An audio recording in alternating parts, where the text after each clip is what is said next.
Hello everyone, welcome back to the LMS initiative of Department of Collegiate and Technical Education, Government of Karnataka. So now we are into the third session of the course Mass Transfer 1. So before we start the session, let us have a quick recap of what we learned in the previous two sessions. So we learned direct contact of two invisible faces. So where we saw a group of important mass transfer operations, so along with their applications. Then faces separated by membrane. So another important group of mass transfer operations. So there also we discussed how these operations were conducted in brief. So along with the few industrial applications. So after that we studied methods of conducting mass transfer operations. We saw what is a solute recovery method and a fractionation technique. So when we have to go for which type of technique, that also we learned. Then we learned steady state and unsteady state mass transfer operations. Then finally we discussed about stage-wise contact operations and differential contact operations. So all these methods of mass transfer will be used in each type of mass transfer. So with that, we had concluded the previous session. So these are the important contents that are planned to teach you in this particular session. So first we'll learn what is meant by diffusion, what are the types of diffusion, and what role it plays in the mass transfer operations.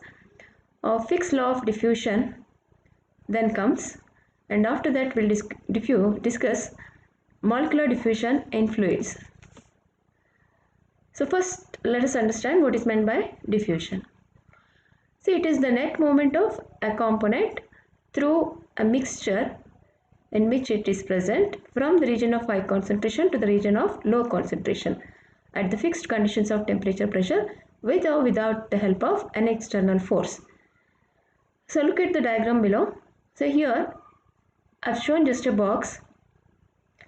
So with the red dots present in larger number on the left side compared to the number present in the right side. That is to just show some component is present in high concentrate in the left side of the vessel and in low concentration in the right side.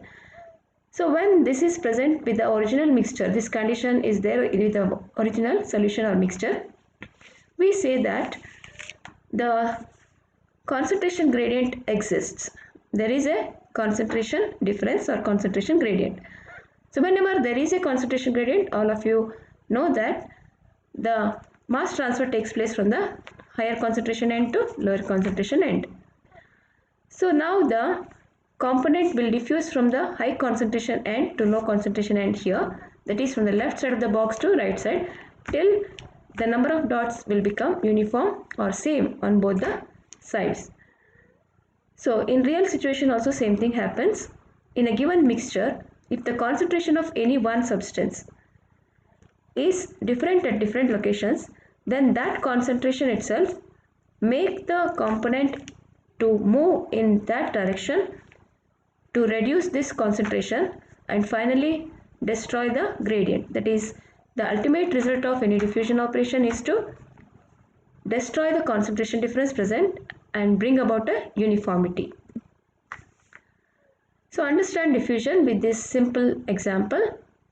So imagine that you have a beaker of water into which we are putting a few drops of ink without causing any disturbance slowly, and just observe what happens later.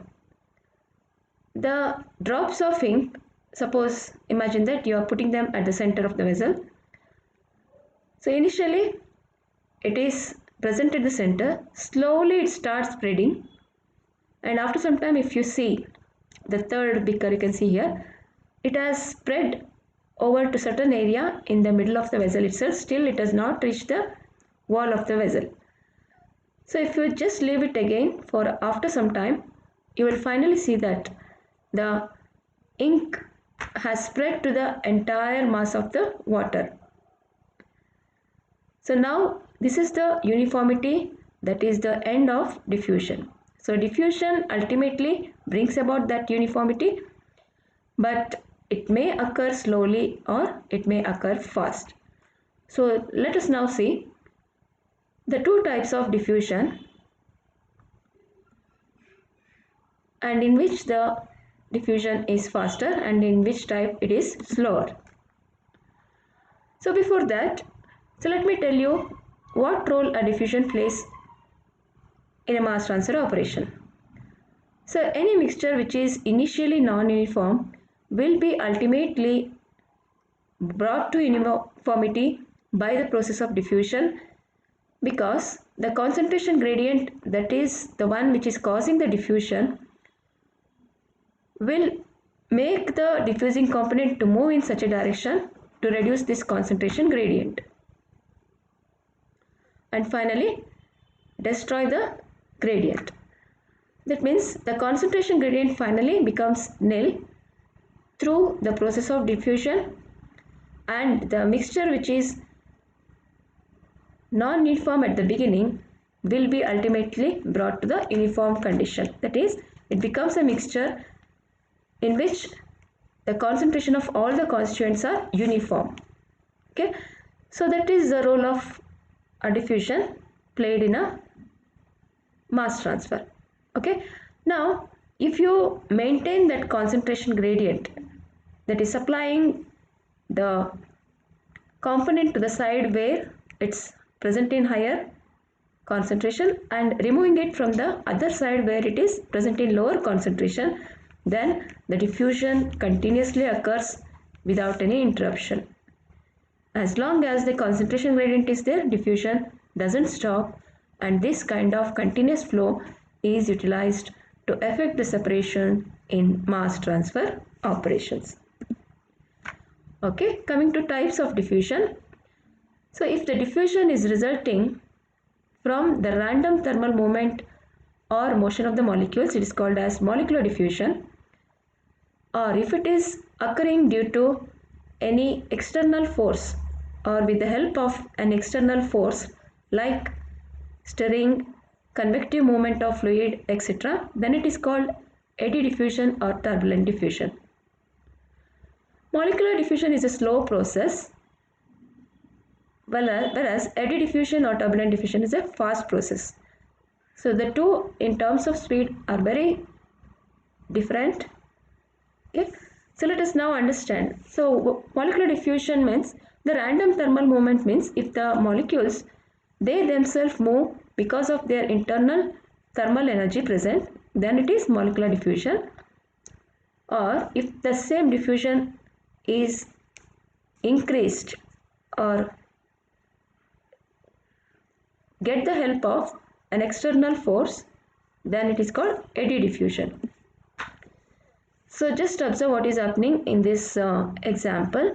You have a vessel which is filled with some liquid, say water, and at the bottom of the vessel we have kept a small amount of colored substance, say copper sulfate, like that. So just without disturbing, if you observe, after a few minutes or hour, you'll see that the coloring substance which was at the bottom of the vessel has now spread to the other sides also, but not to the top level of the layer of the water. So similar, in the same way, if you keep it for a very long time, so somehow the diffusion continues and finally it will reach the top layer of the liquid also. So that will continue till it becomes or it spreads uniformly in the entire mass of water. So on the other hand, instead of just keeping and observing, if you take a stirrer like a stick and try to mix the colored substance with water, so within few seconds it gets dissolved and gets uniformly distributed in the entire mass of water. That is the basic diffusion difference between molecular diffusion and eddy diffusion. So to compare them once again, molecular diffusion occurs due to the random thermal movement of the molecules or with the help of with the virtue of their thermal energy, whereas eddy diffusion results due to an external force, that is with the aid of an external force like mechanical stirring, turbulent motion of fluid, etc. Then it is eddy diffusion. Molecular diffusion is always a slow process, eddy diffusion is a fast process. Molecular diffusion is the mechanism of mass transfer in the fluids which are at rest or the fluids which are in laminar motion, and eddy diffusion is that diffusion which is a mechanism of mass transfer in fluids that are in turbulent motion. So let us now understand how diffusion occurs in different types of mass transfer operations. So let us consider some important mass transfer operations like absorption, distillation, and see how diffusion takes place in each of them. So first, absorption. Hope you can recall what is absorption. Gas absorption is that operation in which a gas mixture is brought into contact with a liquid solvent, whereby some components of gas mixture gets dissolved in the liquid owing to their high solubility in the liquid. So the two phases in contact in gas absorption are, one is a gas phase and the one is liquid phase. The vertical line shown in the diagram is called interface. So it is the location or boundary where the two immiscible phases in the operation are coming into contact. On the left side we have gas phase, right side we have liquid phase. The gas phase, as I said, it's a mixture of gases, means there are n number of components. Out of these components, either one component or a group of component together will get transferred to liquid phase because that particular component is highly soluble in the liquid phase. So that is how we can separate the components from a gas phase using a liquid phase, which is called solvent. Here the component that is undergoing transfer from gas to liquid phase is called solute gas. So the solute gas here diffuses through the gas phase first, then comes to the interface, and from the interface it diffuses into the liquid phase. So that is how diffusion is occurring in the gas liquid contact of gas absorption. So let us take up distillation. Distillation, as you know, it's a liquid to vapor mass transfer operation. So again, when the two are brought into contact, there exists an interface between them. So both liquid and vapor will contain the same components in varying proportions. Okay. So when the two are contacted, what happens is the more volatile component, highly volatile components will diffuse from the liquid to vapor. The same time, the lower volatile component, the less volatile component, what we can say, are diffusing from the vapor to the liquid phase. Okay, if you are starting with a binary solution of A and B, so if A is more volatile component, B is less volatile component. When you vaporize that liquid, the vapor also contains A and B, the liquid also contains A and B. So when the two are contacted, because of the difference in vapor pressures, the more volatile component having higher vapor pressure will transfer to vapor phase, the less volatile component, component B, having a lower vapor pressure and high boiling point, gets transferred to liquid phase. So more volatile component first diffuses through the liquid phase, come to the interface and then into the vapor phase, whereas less volatile component diffuses from the vapor phase to the interface, and from the interface it diffuses into the liquid phase. In the same way, in the liquid-liquid extraction, so we have two immiscible phases which are both liquids that are in contact. Okay. So one is a solution from which you have to separate the components, whereas the other liquid phase is a solvent phase which dissolves the component from the original liquid phase, which has to be separated. So here also, just like gas absorption, some component or a group of component from the original liquid phase will have a high solubility in the selected solvent phase, that is the another liquid phase. So it will diffuse through the original liquid phase, then come to the interface. From the interface it diffuses into the solvent phase. So it is also unidirectional mass transfer operation. There exists an interface and the diffusion from liquid to solvent liquid phase takes place. At the end, the liquid phase from which the solute component has been removed is called raffinate, and the other liquid phase which has dissolved the component from the original liquid phase is called as extract phase. So same kind of phenomenon is observed in other mass transfer operations also. So take for example drying. Drying is a solid to gas mass transfer operation, as all of you know. The solid phase contains the moisture. When the gas is contacted, the moisture evaporates and gets added or transferred to gas phase, which then takes it away, making the solid dry. So here also the moisture present within the solid will diffuse through the solid, and when it comes to the surface of the solid, so the surface of the solid is the interface in that particular operation, then from the surface it diffuses into the gas phase. So from there it gets removed from the substance and the substance gets dried. Similarly at crystallization also, we have one liquid phase from which the solid crystals are formed by giving some cooling treatment, etc.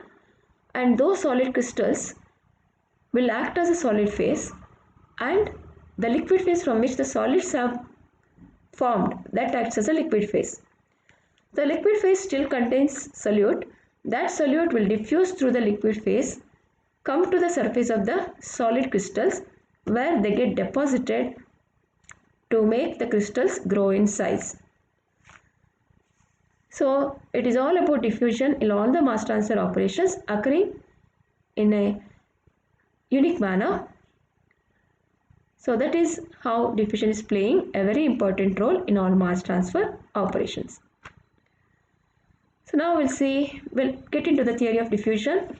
So first we'll understand a few important definitions, then we'll go to a law called Fick's law of diffusion, so which gives us a basic equation that can be used to derive the statements to calculate the rate of diffusion in various cases of diffusion.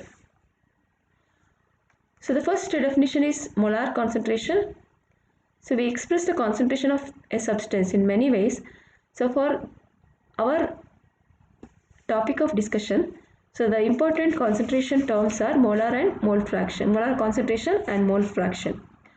So molar concentration usually denoted by the letter C can be defined as the ratio of density of that substance to its molecular weight. So it is, if there is a mixture containing two substances A and B, the component A molar concentration is given by Ca, which is equal to rho A, that is density of A divided by capital Ma molecular weight of A. So when you add these two, what we get is the total molar concentration of the mixture. That is capital C, the total molar concentration is nothing but the molar concentration of A plus molar concentration of B, Ca plus Cb. Now let us see what is mole fraction. Mole fraction, all of you know, it is the number of moles of a particular component per unit mole of solution. So we use two notations actually for mole fraction in our discussion. It is Xa and Ya. Xa is small xa and small y suffix a. So Xa is the mole fraction term that I am using here for liquids, and Ya is the notation used for mole fraction of a component A in gaseous phase or vapor phase. In this particular context, let me define mole fraction in terms of molar concentration. The mole fraction of component A in a binary mixture A and B, that is XA, is the ratio of molar concentration of A to the total molar concentration of the solution. That is XA is equal to Ca divided by C. So now if we add XA and XB, that becomes Ca by C plus Cb by C, which is nothing but C by C, that is equal to 1. So then we get XA plus XB is equal to 1. So we already know this, the mole fractions of all the components given in the given mixture will be equal to unity. So we need to remember all these equations. So when we take up the derivations of rate equation calculations in case of diffusion within the fluids. So now we can also apply ideal gas law for gases that are involved in the mass transfer operations or diffusion. So now if I write the basic ideal gas law equation, that is PV is equal to nRT, for the given situation it becomes PAV equals NART. So where that PA is the partial pressure of component A of the binary mixture A and B, V is the volume of the mixture or solution, then Na is the number of moles of A present in the given mixture, R universal gas constant, T absolute temperature of the mixture. Now we can rewrite the equation as Na divided by V equals Pa divided by RT. See, according to molar concentration, we know that Na divided by V, that is number of moles per unit volume, is nothing but concentration of A.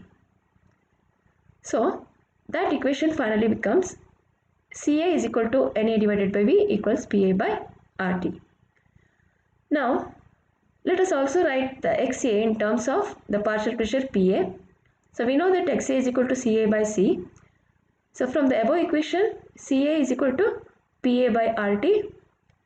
So here also for Ca we can write Pa by RT whole divided by the total concentration is given by total pressure P divided by RT.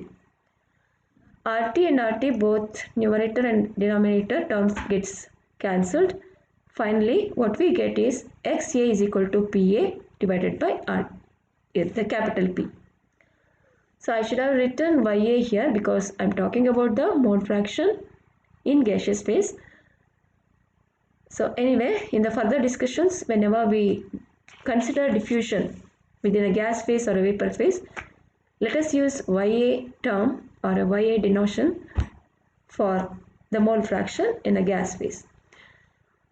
So similar, one more thing is when we add the concentration, molar concentration terms, we'll get the total molar concentration. So let us check that C is equal to Ca plus Cb. It's nothing but small pa by RT plus small pb by RT. So when Pa and Pb are added in the numerator, it's nothing but the total pressure. So partial pressure of A plus partial pressure of B is nothing but the total pressure P divided by RT. So if Ca is equal to Pa by RT, then C is equal to total P by RT. So this is an important definition here. Molar flux. See, the rate of diffusion is expressed as molar flux. It is defined as the number of moles of component that diffuse or pass through unit area per unit time in the direction of concentration gradient. Okay. So its SI unit will become kilomoles per meter square second. Okay. So coming to what notation we have to use for molar flux. See, in a given solution which is non-uniform initially, all the components will have to diffuse. For example, if you have a two-component solution A and B, if the A is present in different concentration at different locations, so it's not just the A that diffuses. If A diffuses in one direction, the other component B diffuses in the other component. So that occurs because we require a final result, what is achieved will be uniformity. Okay. So this fact leads to use of two kinds of fluxes, two kinds of molar fluxes. One is N. It is a flux that is relative to a fixed location in a space. And the flux J, capital J, it is the flux that is relative to the average molar velocity of all the constituents. So now let us see what relation we can get between N and J. So after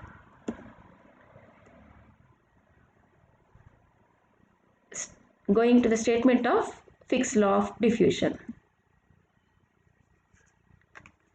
Okay, this is the Fick's law of diffusion.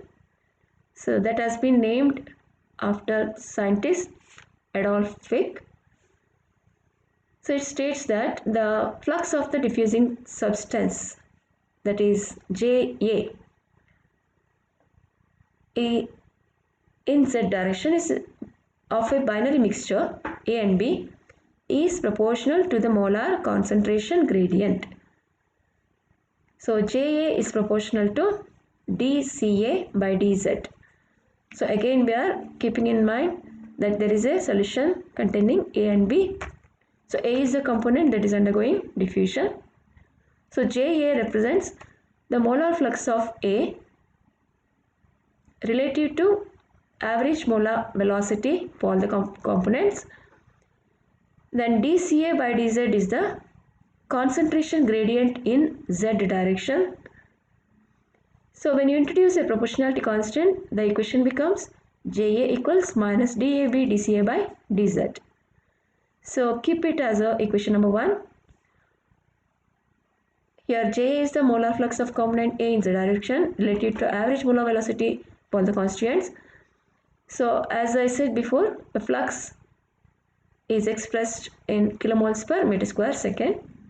Ca is the molar concentration of component A measured as moles of A per unit volume in kilomoles per meter cube. dCA by dZ is the concentration gradient that exists in the direction of diffusion, that is Z. And dAB here is the proportionality constant called the diffusion coefficient or commonly diffusivity. Diffusivity of component A through component B. Z is the distance in the direction of diffusion measured in meters, and the negative sign in the equation of Fick's law indicates that diffusion always occurs in the direction of decrease in concentration. So that is about the Fick's law statement and the various terms in the mathematical statement of Fick's law. Now let us use this equation to arrive at a solution for flux, that is Na.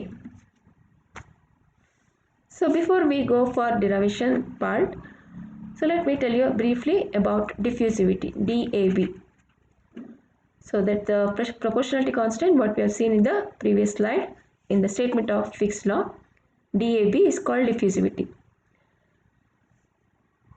Let us go back once again to the statement JA equals minus DAB dCA by dZ. So this equation can be further rearranged as DAB is equal to JA whole divided by dCA by dZ with negative sign. That ratio gives the definition for diffusivity. So DAB, as I already said, is a diffusivity of A through B. AB represents that. Okay, so DAB equals JA divided by dCA by dZ says that the diffusivity is defined as the ratio of flux to the concentration gradient. The SI units of diffusion flux, diffusion coefficient or diffusivity are meter square per second, and it is the measure of diffusive mobility of the substance, and it depends upon temperature, pressure, nature and concentration of the other constituents present in the given mixture. Let us see how diffusivity is affected by temperature and pressure. The diffusivity is a function of number of collisions. Means more collisions, then more is the diffusivity. Since it's a function of number of collisions, then the diffusivity increases with decrease in pressure.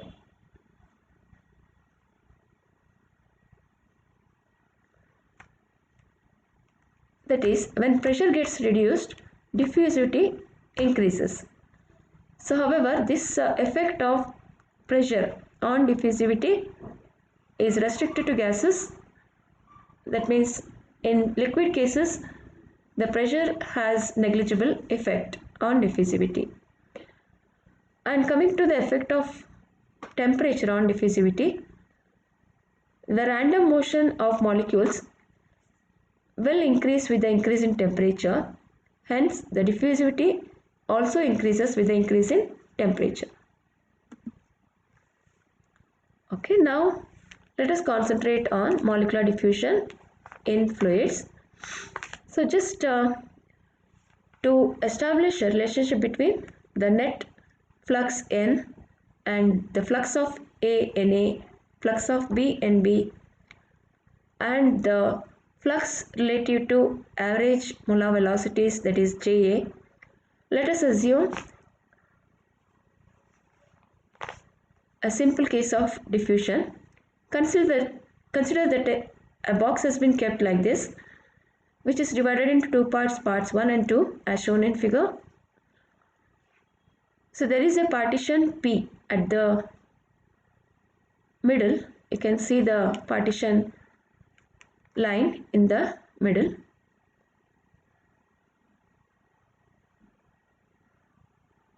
Imagine that you are placing 1 kg of water in the left side and 1 kg of ethanol in the right side, that is in the section 2. Imagine that you are lifting the partition, that is a center line. So there I should have written P for the center line, that has been missing. The partition at the center of the box is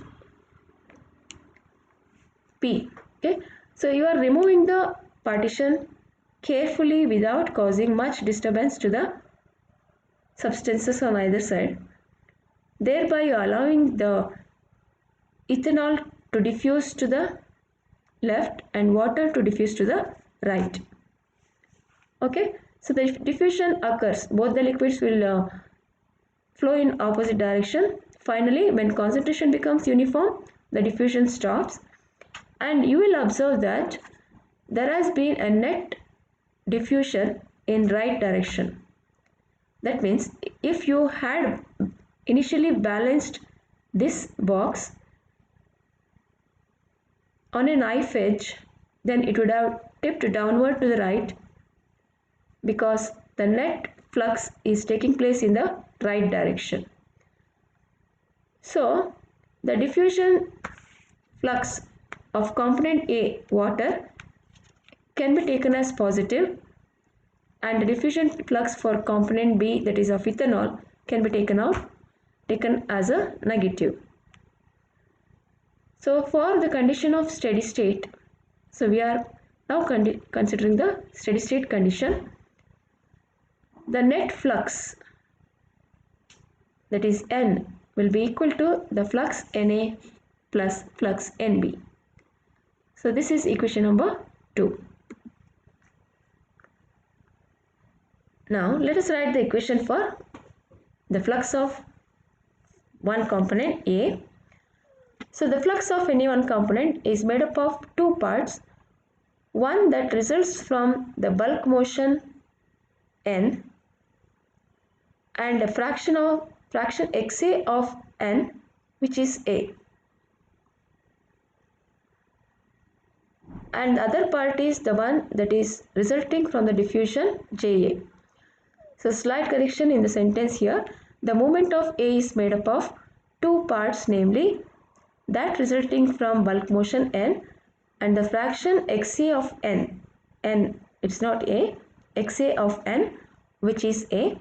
and that resulting from the diffusion JA.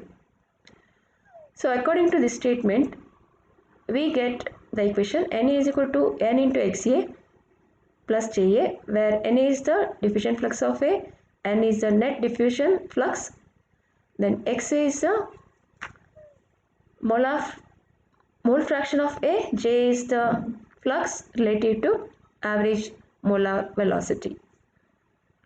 So now let us expand this equation. So we know that N is equal to Na plus Nb, and JA we can substitute from the equation of Fick's law.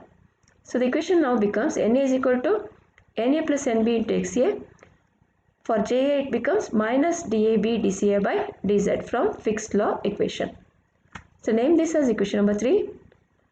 So further we can rewrite this equation because we have the concentration gradient in terms of Ca. The Xa will have to be written in terms of Ca.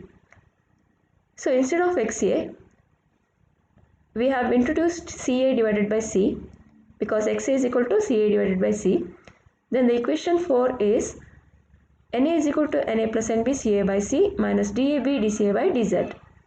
So similarly, if we write the equation for the other component B, the equation is Na plus Nb Cb by C minus dBA dCb by dZ.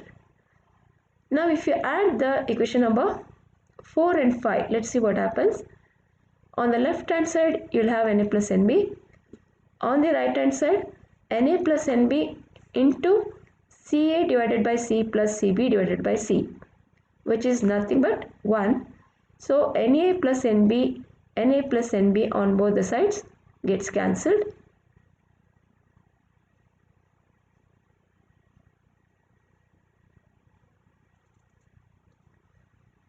Then what is left is only the dBA and dAb term. That is, one side you will have dAb dCA by dZ, other side will have minus dBA dCb by dZ. So finally we will get dAb dCA by dZ is equal to dBA dCab by dZ. So that means the flux JA will be equal to negative of flux JB for steady state conditions. Okay, so with that we have come to the end of this session. So let us just recap what we learned. So we learned what is meant by diffusion. It is a process of, or it is a phenomenon where a substance moves from a region of higher concentration to lower concentration with or without the help of an external force. How diffusion occurs in each mass transfer operation, and what is the role of diffusion, how the diffusion concept is utilized in mass transfer operation, that we have seen. And we have seen the Fick's law equation, and we discussed molecular diffusion in fluids and about diffusivity, that is diffusion coefficient, and the diffusion flux, it is flux relative to fixed position and the flux relative to average molar velocity of the other constituents. So how the two fluxes are related to each other.